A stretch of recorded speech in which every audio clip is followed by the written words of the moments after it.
এবার কল্যাণী রায় আছে হইতো না এই তেলেমুলা মানুষের সাথে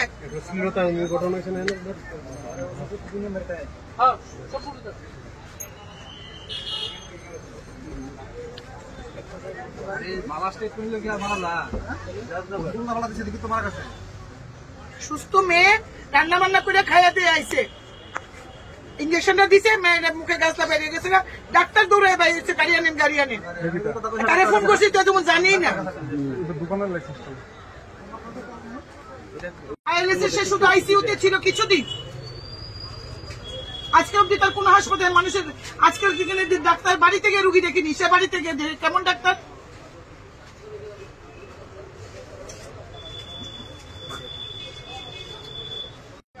আগরতলা থেকে ডাক্তাররা আসেন রুগী দেখেন, যারাই এখানে ডাক্তাররা আসেন দোকানের মালিক তাদের ডিগ্রি সম্পর্কে জানে না, কোনো খোঁজ খবর নেয় না, পরিষেবা ভালো থাকে না।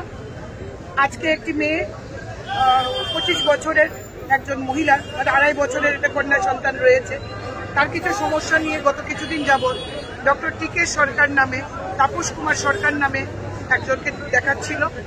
আজকে তার রুটিন ভিজিট ছিল। সুস্থ মেয়ে রান্নাবান্না করে খেয়ে দিয়ে ডাক্তারের কাছে এসছে 3:02 কিছুক্ষণের মধ্যেই ডাক্তার তার লাংস থেকে জল বের করবে বলে তাকে কি ইঞ্জেকশন 4-5টা ওষুধ মিলিয়ে তাকে একটা ইঞ্জেকশন দেয়। ইঞ্জেকশন দেওয়ার সাথে সাথে সে তার অস্থিরতা শুরু হয় এবং ডাক্তার বলছে তাড়াতাড়ি গাড়ি ডেকে আনুন।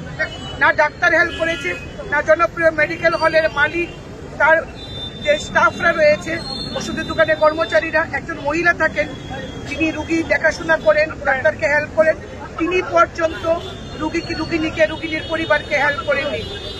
মেয়েটির হাজবেন্ড টমটম ডেকে পেশেন্টকে তুলে করে বের করতে সে মেয়ে মারা যায়। হাসপাতালে নিয়ে গেলে বলে ব্লড ডেড। তারপর ডাক্তার পালিয়ে যায়, সমস্ত রুগী পেলে ডাক্তার পালিয়ে যায় এবং জনপ্রিয় ফার্মেসিতে আমি এসে কথা বলি, ওনারা প্রপার কাগজ দেখাতে পারেনি। নিয়ম অনুযায়ী একজন ফার্মাসিস্ট থাকার কথা, যে ফার্মাসিস্ট এখানে রয়েছেন সেটা জনপ্রিয় মেডিকেল হলের মালিকের বাবা, যার বয়স বর্তমানে 85 বছর, কোনো ভ্যালিড ডকুমেন্ট দেখাতে পারছে না, রেজিস্টার মেনটেন করছে না। এই সমস্ত কাণ্ড কারখানা আজকে আমরা দেখলাম। ডাক্তারের অবহেলা এবং জনপ্রিয় মেডিকেল হলের অবহেলার কারণে একটি 25 বছরের মাকে বেঘুরে প্রাণ হারাতে হয়েছে। এবং জনপ্রিয় মেডিকেল হলে এটা নতুন কোনো ঘটনা নয়, এর আগেও ঘটনা ঘটেছে, এর আগেও রোগীর মৃত্যু হয়েছে, শ্লীলতাহানির মতো ঘটনা ঘটেছে। এই ডাক্তার টিকে সরকার এক্স আইএলএস হসপিটাল ফিজিশিয়ান, আমি আইএলএস হসপিটালের সঙ্গে কথা বলেছি, বলছে কয়েকদিনের জন্য আইসিইউতে ছিল, তার কোনো ওপিডি, কোনো নলেজ নেই, কোনো হাসপাতালের সঙ্গে জড়িত না, কোনো ক্লিনিক তার নেই। সে রুগীদের বাড়িতে গিয়ে সে রুগী দেখে এবং তেলিয়ামুড়াতে জনপ্রিয় মেডিকেল হল এগুলি জেনে শুনে তারা ডাক্তারকে এখানে এনে মানুষের সাথে প্রতারণা করছে, রুগীদের সাথে প্রতারণা করছে। 3000 টাকা নিয়েছে এবং কোনো ওষুধপত্র কি লিখেছে সে ওষুধের কাগজ পর্যন্ত সরিয়ে ফেলেছে। আমরা সিসিটিভি ফুটেজ, আমরা পুরোটা সিসিটিভির যা আছে আমরা সেই ডাটাগুলো রেখেছি, পুলিশ সিজ করে নিয়েছে। আমি প্রশাসনের উপর ভরসা রাখি, পুলিশের উপর আমার খুব ভরসা আছে এবং আমি জানি, আমার বিশ্বাস যে নিহতের পরিবার